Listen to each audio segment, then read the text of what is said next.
오늘 우리가 이제 고린도 후서 3장을 이제 보게 되는데 여기 두 개의 아주 귀한 것이 있습니다. 사실 여러분들이 성경을 읽을 적에 매일마다 새롭도다라는 것이 느껴져야 되고 또 알아져야 되는데 저는 목사잖아요.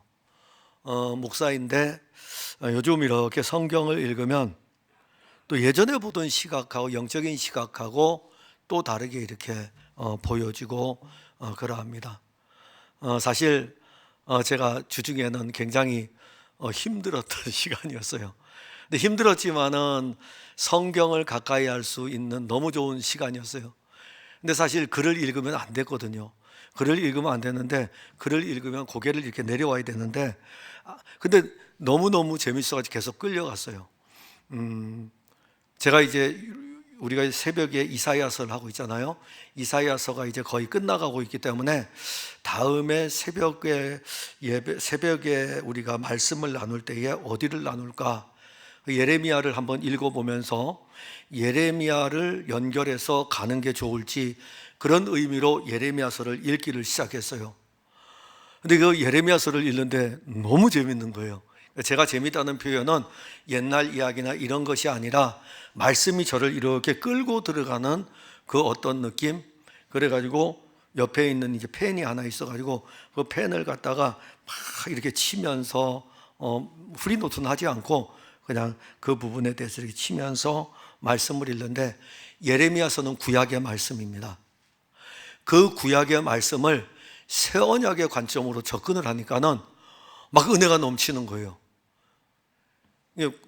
예레미야 선지자가 증거했던 그 말씀을 그 시대의 말씀으로 받으면서 또 하나는 새 언약이신 그리스도의 말씀으로 접근을 해가지고 받으니까 그 말씀 안에 넘치는 풍성함은 제가 너무 좋구나라고 할 정도로 그 말씀을 한 주간 동안 한 3, 4일, 4, 5일 동안 이렇게 접했던 것 같습니다. 오늘 여러분들이 보게 되면은 6절에 보면은 그가 또한 우리를 새 언약의 일꾼이 되기에 만족하게 하셨다라는 말씀이 나옵니다. 여러분들이 기억하십니까? 혹시 지난주의 말씀을 기억을 해야만이 이 6절의 말씀을 이해가 돼요. 근데 기억이 안 나죠. 기억이 안 납니다. 근데 지난주에는 중요한 거는 어떤 내용이냐면은 바울이 사도로서 사역을 하고 있는데 사도로서 고린도에 가서 복음으로 고린도 교회를 세웠고 그리고 사도로부터 말씀을 이들이 받았고 그리고 바울은 또 사도이기 때문에 또 다른 지역에 복음을 전한 일들을 행하여 나가고 그래서 이제 고린도 교회 사역자가 계속 바뀝니다. 바울에게서 그리고 아볼로에게로 이렇게 이제 사역자가 바뀌는데 이것을 아시면 돼요. 그때 당시에 교회를 여러분들이 생각할 때에 이렇게 한 곳에 모여 있는 이런 교회가 아닙니다. 두세 사람이 모이면 내 이름으로 모이면 그곳이 바로 교회이기 때문에 예를 들어서 빌립보에는 우리가 흔히 생각할 때에 그냥 가만히 생각해도 두 개의 교회가 있는 거예요. 하나는 우리가 알다시피 자주장사 루디아의 집에 교회가 시작됐고 그다음에 빌립보 감옥의 간수의 집에서 교회가 시작이 됐어요. 그러면 자주장사 루디아의 집에서 시작된 교회도 빌립보 교회고 그리고 빌립보 감옥의 간수의 집에서 시작된 교회도 빌립보 교회입니다. 지명을 따는 거예요. 여기 병점에 있는 모든 교회는 병점 교회입니다. 동탄에 있는 모든 교회는 동탄 교회예요. 그렇게 이해하면 여러분들이 쉬울 것입니다. 자, 그러면 이 지역의 교회들이 그렇게 많으면 사역자들마다 다 다르잖아요. 사역자들마다 다르고 어떤 교회는 사역자가 영적인 영향력이 월등한 사람이 있고 어떤 교회는 영적인 영향력이 떨어지지만 그래도 복음을 전하는 사역자가 있습니다. 근데 초기 기독교 공동체는 이게 없어요.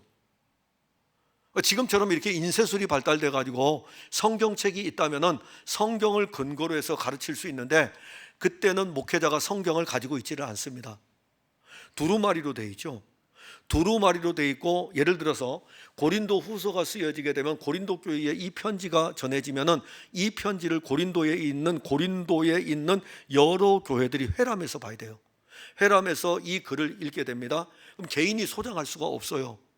개인이 소장할 수 없기 때문에 참 영적인 신앙생활하는데 얼마나 어려움이 닥치는지 모릅니다. 이것이 있다면 이것을 가지고 가르치면서 이것을 가지고 잘못된 것들을 알려주면 되죠. 근데 그렇지 못했어요.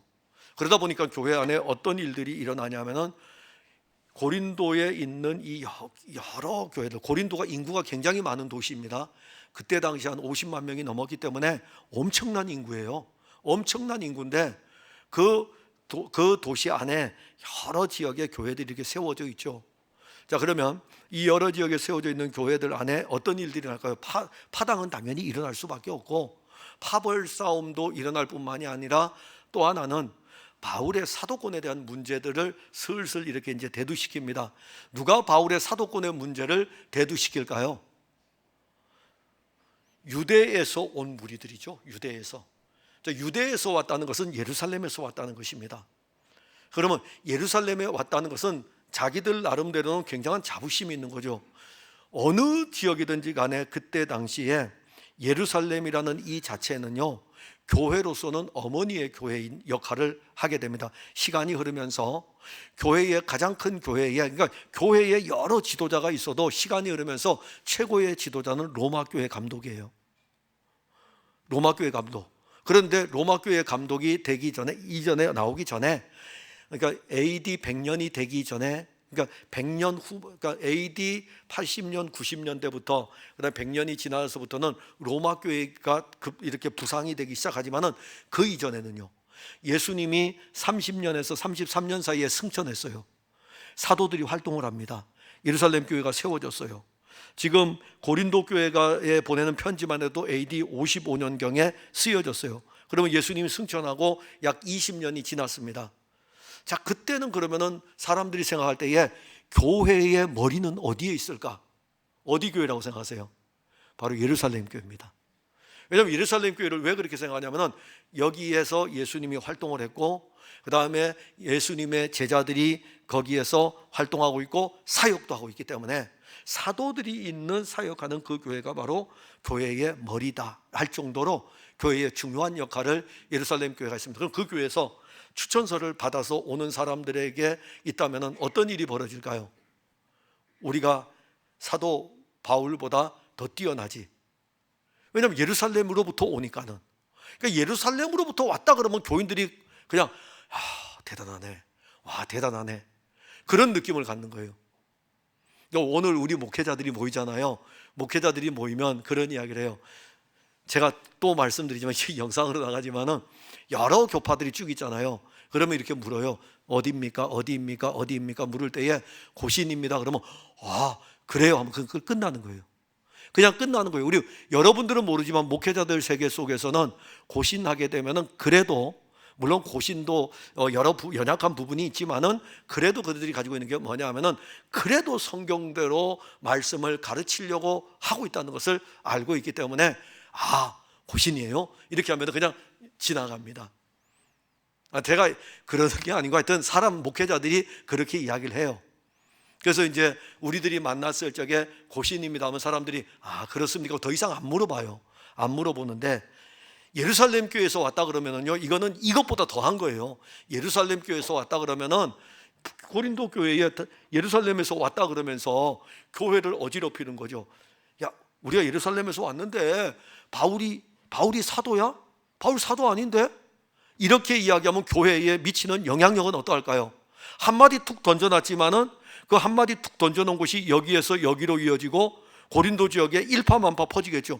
고린도 교회 성도가 몇 명이나 된다고? 고린도 교회에 어느 집에 모여있는 성도의 수는요 20-30명밖에 안 돼요. 그런데 여기 집에도 20-30명 모여있고 저기 집에도 20-30명 모여있고 고린도에 다 모여있는 거예요. 그럼 20-30명이 모여있는데 저기 병점 지역에 그 교회에서는 바울이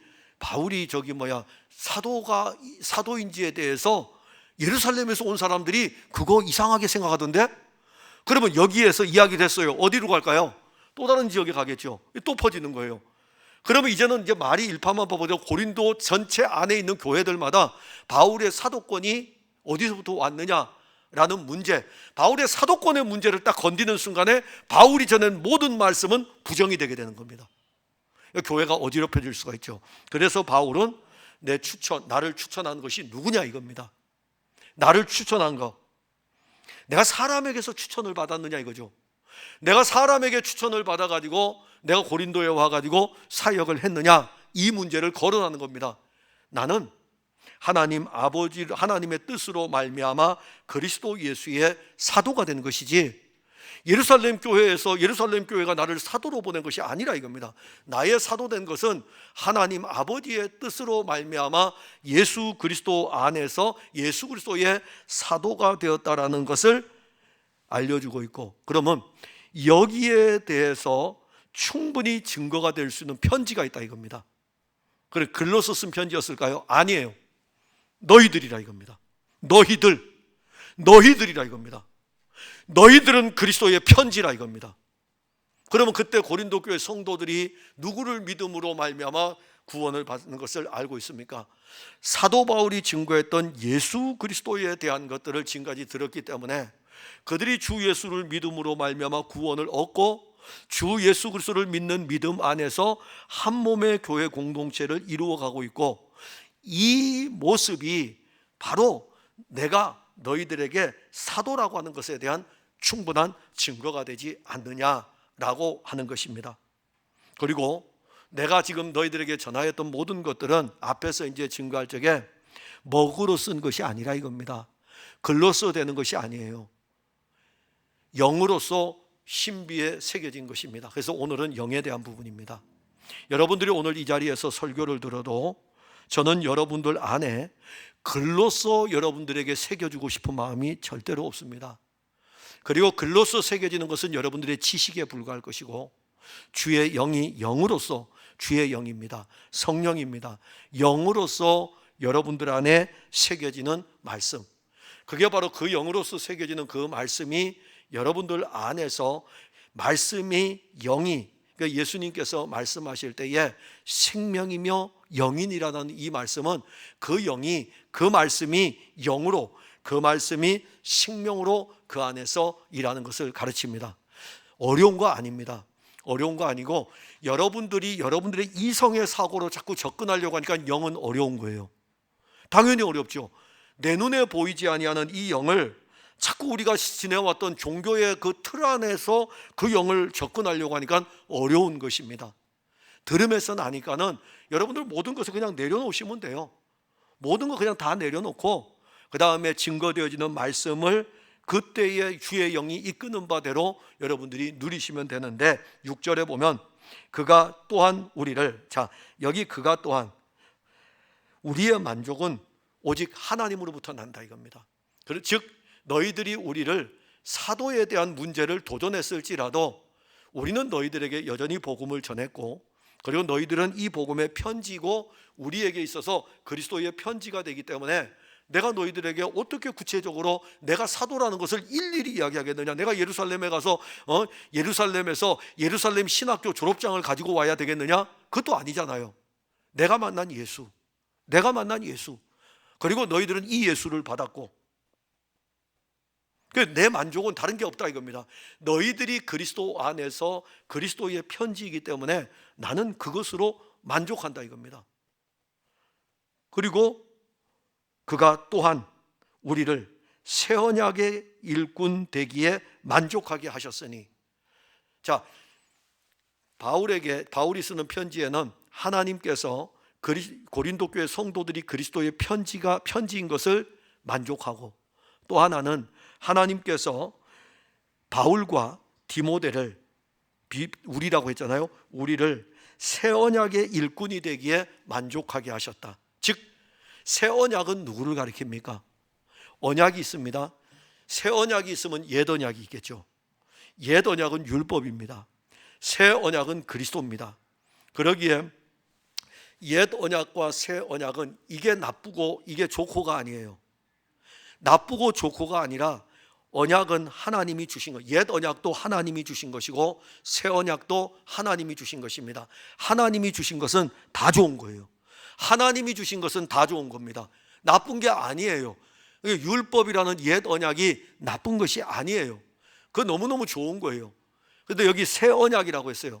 즉 다시 말한다면 왜 지금 새 언약의 일꾼을 이야기하냐면은 자기가 사도가 돼가지고 내가 어떤 사역을 지금 여러분들에게 감당하고 있는지를, 또 어떤 사역을 하고 있는지를 고린도 교회 성도들에게 알려주기 위해 가지고 새 언약의 일꾼, 새 언약이신 예수 그리스도의 일꾼이 되는 것을 하나님은 만족하게 여긴다 이거죠.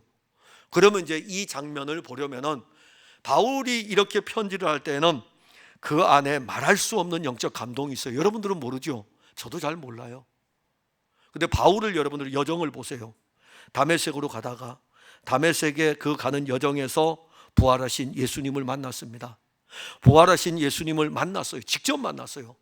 부활하신 예수님을 직접 만나고 난 다음에 눈이 멀었어요. 눈이 멀어가지고 다메섹의 아나니아의 집에 갑니다. 그리고 아나니아의 집에 가면서 이 부활하신 예수님하고 이 바울하고 이 여정 속에서 다메섹의 도상에서 일어났던 이 일들 속에서 바울이 부활하신 주님으로부터 들었던 음성이 있어요. 내 그릇이라 이겁니다. 이방에 있는 사람들을 구원하기 위해서 내가 쓸 그릇이라는 이 음성을 직접 들었어요. 그러니 제가 지금 여러분들에게 새 언약의 일꾼이 되기에 만족하게 하셨다는 이것을 글로 읽는 표현하고, 바울은 이 글을 쓸 적에 어디까지 담겨 있냐면은 다메섹 도상에서 내가 만난 부활하신 그 예수님이 나를 새 언약의 일꾼으로 세우기 위해 가지고 그분이 다메섹 도상으로 내게 직접 찾아오셔가지고 내 눈을 멀게 하셔가지고 빛으로 오셔가지고 내게 그 빛을 비춰주시고 나를 만나주시고, 바울아 사울아 사울아 네가 나를 왜 박해 핍박하느냐. 사울은 알지 못하죠. 누구냐 이겁니다.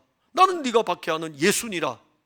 난 네가 박해하는 이 만남이 있고 이 놀라운 체험이 있는 이 바울이 지금 이 편지를 쓸 때에 새 언약의 일꾼이 되기에 나를 부르신 그분이 나를 새 언약의 일꾼이 되도록 하는데 그분이 만족하고 있다 이겁니다. 니들이 뭐라고 해도 그분이 만족한다 이겁니다. 그러니 우리가 이 성경을 읽으면서 한 절 한 절을 볼 때마다 그때의 영적인 것들이 다 다릅니다. 사실 우리가 책을 읽을 때에도 여러분들에게 제가 부탁드리고 싶은 것은 경건한 서적들을 좀 읽으셔요. 경건한 서적들을 왜 읽어야 되냐면은 성경도 읽어야 됩니다. 근데 성경은 어때요? 내 주관적인 해석이 담겨져 버리잖아요.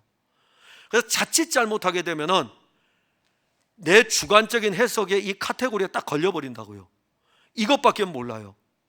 그러나 경건한 서적을 읽게 되면은 수많은 사람들이 이 성경을 통해서 어떻게 증거했는지를 보게 되거든요. 그러면 은혜의 폭은 훨씬 더 넓어지게 됩니다.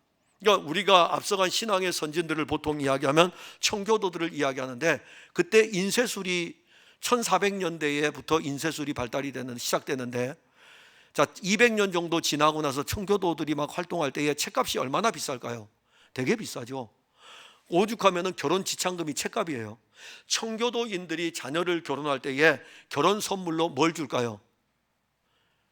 책이라니까요. 그러면 그 자녀는, 딸들은 이 책을 가지고 가서 이 책을 가지고 시집을 갔잖아요. 시집을 가게 되면은 이 책을 읽고 또 읽고 읽고 또 읽고 그래요. 왜냐하면 책이 한정되어 있기 때문에, 서재에 책이 많지 않기 때문에 그 책을 읽고 또 읽고 그 책을 읽고 또 읽어요. 그것만 읽지 않죠. 성경을 읽으면서 경건한 서적들을 읽는 것입니다. 여러분들이 신앙의 이 어떤 영적인 이 폭이 넓어지고 깊어지려면 경건한 서적들을 읽으시면 됩니다. 혹시 모르시면 저한테 책을 빌려가신 집사님이 계셔요. 제가 책 좀 읽도록 빌려달라 해서 이렇게 얘기했어요. 점심 먹고 났는데 이야기를 하길래 계세요 하고서 서재가 3층이니까 서재로 쫙 올라가가지고 책을 3권을 바로 딱 뽑아가지고 그분에게 드렸어요. 이거 읽으시면 된다고. 언제든지 가져오시면 되니까는. 근데 사실 그 책은 되게 중요한 책이에요. 조지 히필드 책이고 존 버년 설교집이고 또 한 권 뭐 있는데, 그래서 3권을 드렸어요. 읽고서 그분이 하는 말, 너무 좋다 이겁니다. 너무 좋은데 그 책을 한 권을 사려고 했더니 품절이에요. 한 권의 책은 품절이에요. 조지 히필드 책은 품절인데 이 책이 정가가 2만 얼마인데 중고책으로 올라왔는데 품절되어 있는데 7만 얼마예요. 중고책이 더 비싸요. 그러니 그 책의 가치가 얼마나 대단한가를 알 수가 있죠. 여러분들 저한테 이야기하세요. 제가 제 서재에 있는 책 중에서 여러분들이 읽고 싶다 그러면은 끝에다가 빌려드릴 테니까는 읽으셔요. 읽으셔가지고 정말 하나님께서 여러분들을 통해서 그리스도를 통해 이루어 가시는 일들을 우리가 볼 수 있어야 됩니다. 자, 새 언약의 일꾼이 되기에 만족하셨어요. 누가? 하나님이 만족하셨어요. 그러면 됐죠. 뭐 하나님이 만족하셨으면. 그 다음에 나옵니다. 그럼 하나님이 왜 만족하셨느냐 하면은 율법의 조문과 영에 대한 부분이 나옵니다. 그래서 율법에 또한 우리를 새 언약의 일꾼 되기에 만족하게 하셨으니 율법 조문으로 하지 아니하고 오직 영으로 했다 이겁니다. 왜 하나님이 만족하셨냐면은 율법의 조문을 가지고 바울을 부른 것이 아니라 이겁니다. 영으로 불렀다는 것입니다. 그러면 다메섹 도상에서 나타나신 분은 율법의 하나님이었을까요? 영의 하나님이었을까요? 영의 하나님이었어요. 부활하신 생명이신 예수님께서 친히 나타나셔가지고 그에게 사명을 맡기신 것입니다. 그러면 율법의 조문과 영에 대한 부분이 나옵니다. 그럼 이 둘 중에 어느 것이 더 영광스럽고 뛰어난가?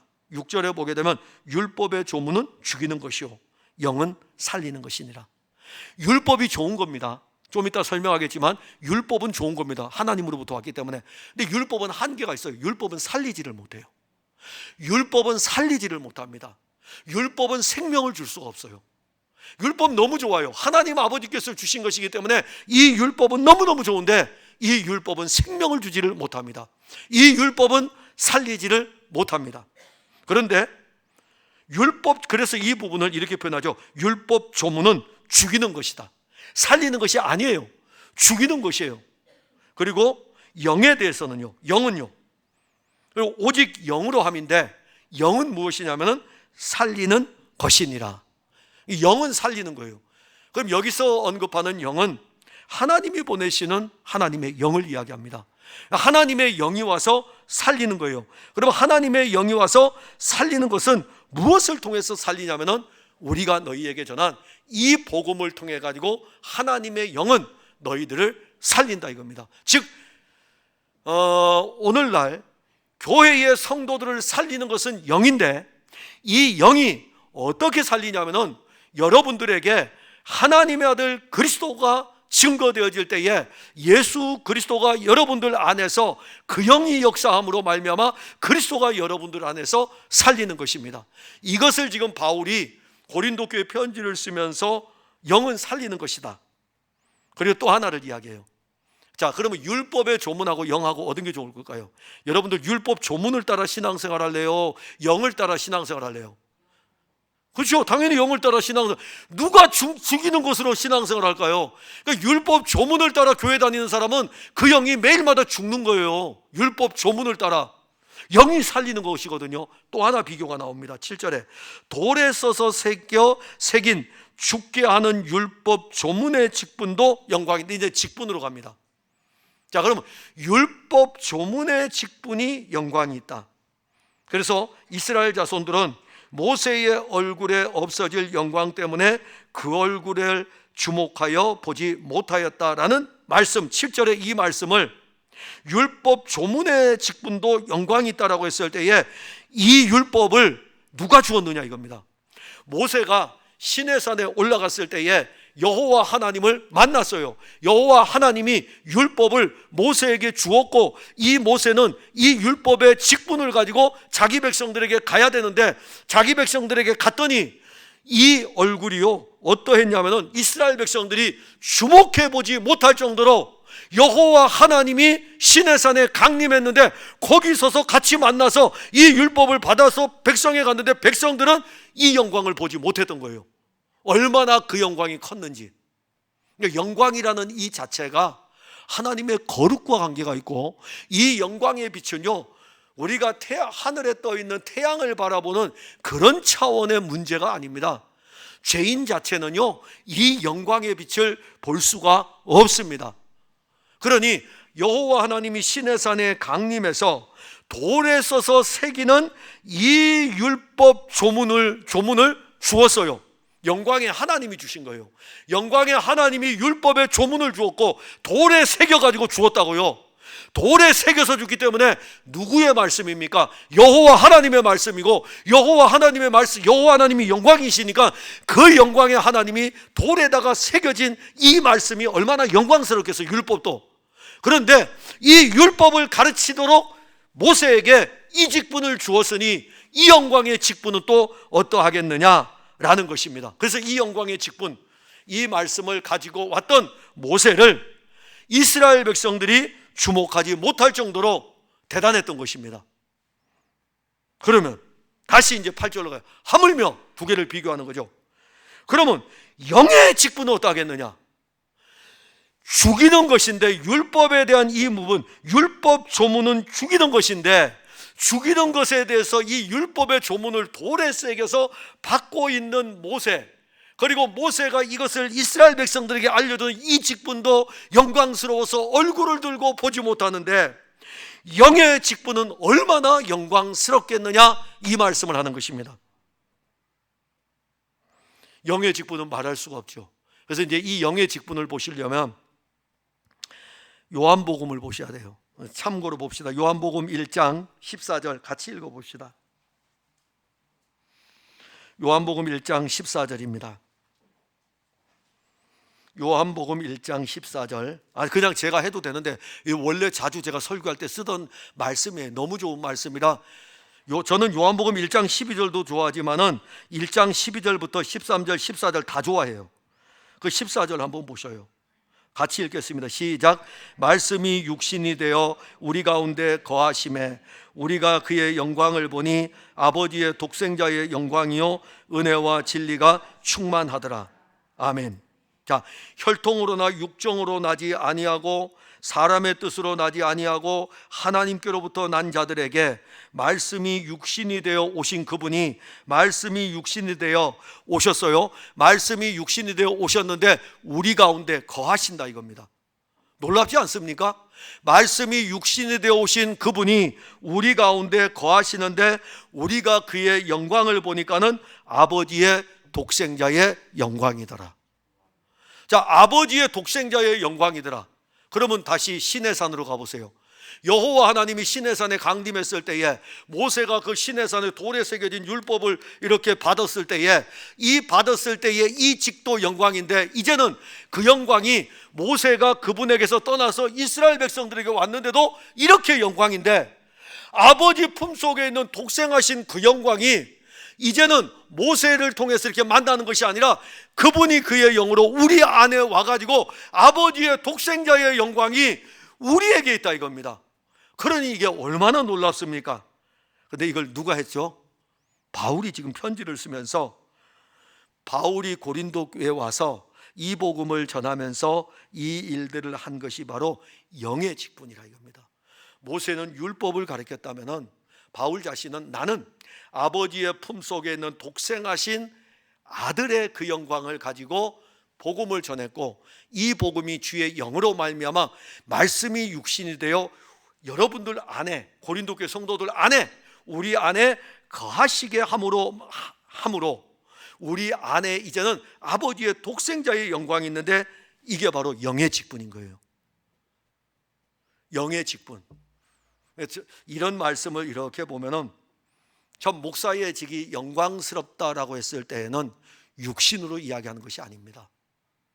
목사의 직이 영광스럽다고 하는 것은 여러분들에게 이 설교를 통해 가지고 그리스도가 여러분들 안에 있다는 것을 여러분들이 누리도록 하는 것이고, 그리스도를 증거할 때에 이 그리스도의 말씀이 주의 영으로 여러분들 안에 계속 들어가기 때문에 이게 영광스러운 직분인 것입니다. 그러니까 목사가 세속적인 이야기를 하는 것은 영광스러운 직분이 아니에요. 그건 영의 직분이 아닙니다. 영의 직분은 영에 관한 일을 해야 되고, 영에 관한 일은 복음이신 예수 그리스도입니다. 그리고 9절에 다시 또 비교를 합니다. 정죄의 직분도 영광이 있다. 자, 돌에 새겨진 율법의 조문은, 율법 조문은 죽이는 건데 정죄하는 거예요. 나 외에 다른 신을 내게 있게 말지니라. 너 왜 다른 신 뒀어? 정죄하는 거잖아요. 죽이는 거예요. 우상을 숭배하지 말지니라. 너 왜 우상 숭배? 나 우상 숭배 안 했는데요. 이런 거 안 만들었는데요. 탐심은 곧 우상 숭배니라. 다 걸리는 거예요. 이게 율법의 조문이에요. 이 율법의 조문에 안 걸릴 사람 한 사람도 없습니다. 그래서 이 율법을 잘 지켰다고 하는 어떤 청년이 예수님께 나와서 영광의 그 주님 앞에 나와서 이야기해요. 나는 다 지켰습니다. 이렇게 이야기했어요. 너한테 부족한 것이 있다 이겁니다. 뭔가 있어요. 그래서 이 율법의 조문은 정죄의 조문이에요. 그래서 정죄의 직분이에요. 그러니까 목회자가 율법을 가지고 율법으로 사역하면 율법은 정죄하는 것이기 때문에 사실 여러분들은 그 정죄의 직분의 사역자 밑에 있게 되면은 여러분들은 늘 죽는 설교만 듣는 거예요. 아니 그렇죠. 제가 율법을 가지고 설교를 늘 해보세요. 안식일을 기억하여 거룩히 지키라. 왜 안식일 안 지킵니까? 설교 이렇게 할 거 아니에요. 왜 안식일 안 지킵니까? 안식일에 아무것도 하지 말라 그랬는데 왜 안식일에 일하고 그렇게 합니까? 제가 정죄의 직분을 가지고 이 강단을 설교를 한다고 해보세요. 설교 듣는 여러분들은 어떨까요? 기분 되게 나쁘겠죠. 이건 기분 나쁜 차원의 문제가 아니에요. 기분도 나쁘지만은 더 나쁜 거는 여러분들의 영이 죽는다니까요. 영이 죽어요. 율법의 조문은 정죄의 직분이고 율법의 조문은 죽이는 것이고 정죄의 직분이고 그런데 이것도 여호와 하나님이 말씀하실 때에 오늘 바울이 편지를 쓰면서 이것도 영광스럽다 이겁니다. 왜요? 자기 감정이 개입되지 않고 말씀을 바르게 가르치면 정죄하는 일을 하는 거예요. 그러면 그것으로 인해 가지고 성도들이 내가 다시 변화돼야 되겠다 이런 마음가짐도 갖게 되는 것입니다. 그래서 영광스러워요. 왜냐하면 율법이 여호와 하나님으로부터 왔기 때문에. 그런데 9절에 보세요. 정죄의 직분도 영광이 있는데 의의 직분은 영광이 더욱 넘치리라. 의의 직분은 뭐예요? 의의 직분은 하나님의 의, 복음에는 하나님의 의가 나타나나니 의의 직분은 뭡니까? 복음이신 그리스도를 증거하는 이 직분은 어떠하겠느냐 이겁니다. 복음이신 그리스도가 증거되어 가지고 정죄당할 그들에게 정죄받으신 그리스도를 증거함으로 말미암아 자유함을 얻게 되고 생명을 얻는 것을 알려주면 죄로 인해서 사망에 갈 자들에게 그리스도를 전하여 가지고 의에 이르게 되고 영원한 생명을 얻는 것을 증거한다면 이 직분은 얼마나 영광스럽겠느냐라고 하면서 바울이 고린도 교회 편지를 쓰면서 모세의 직분하고 사도라고 하는 이 직분하고 비교하여 보라 이겁니다. 어느 것이 더 영광스럽겠느냐. 그러나 그보다 더 나아가서 영광이신 그분으로부터 율법도 오고 영광이신 그분으로부터 하나님의 아들 그리스도가 아버지 품속에 있는 독생하신 아들도 왔는데 이 율법의 조문을 증거하는 사역자와 그 다음에 영의 직분을 가지고 살리는 사역을 하는 것 어느 것이 더 영광스럽겠느냐라고 하는 것입니다. 바울의 편지 속에는 내가 사도로 부름을 받아가지고 사도의 직분을 감당하는 이것이 얼마나 소중하고 영광스러운 일이냐 하는 것입니다. 그리고 10절에 보면은 영광되었던 것이 더 큰 영광으로 말미암아 이에 영광될 것이 없으나. 영광되었던 것이 뭐죠? 시내산에서 율법을 받을 때에 그 말씀이 영광이었어요. 그런데 이제 이 말씀을 시내산에 강림하신 여호와 하나님이 모세에게 율법을 주었는데 영광이잖아요. 그런데 이제는요 더 큰 영광이 뭡니까? 이분이 육신을 입고 왔다는 것입니다. 육신을 입고 왔으니 이 더 큰 영광으로 말미암아 더 이상의 영광은 없다 이거죠.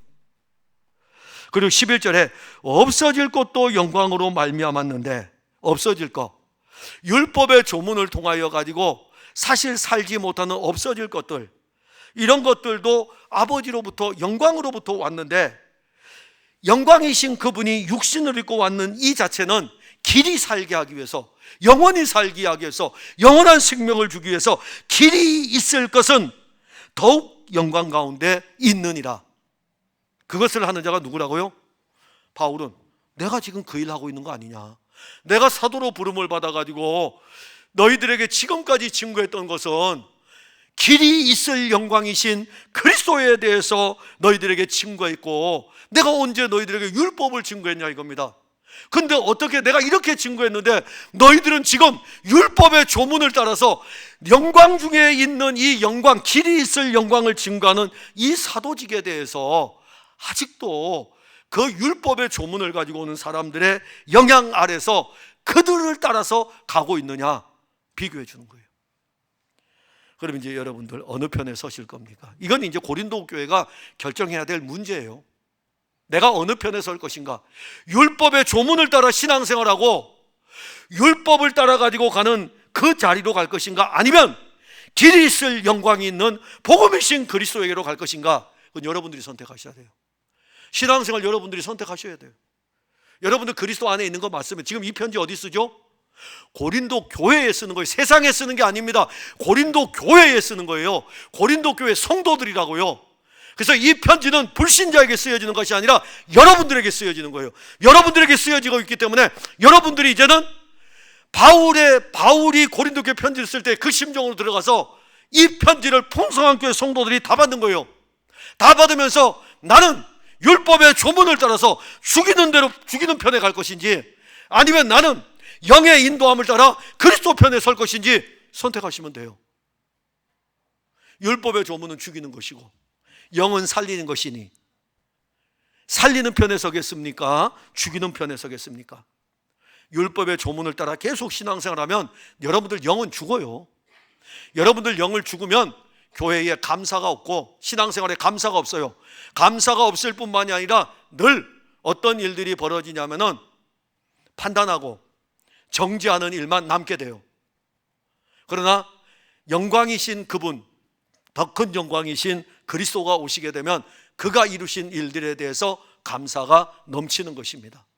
저는 우리 풍성한 교회 성도들이 오늘 이 말씀을 보면서 새 언약의 이 생명의 말씀으로 말미암아 이제 여러분들에게 던지는 숙제입니다.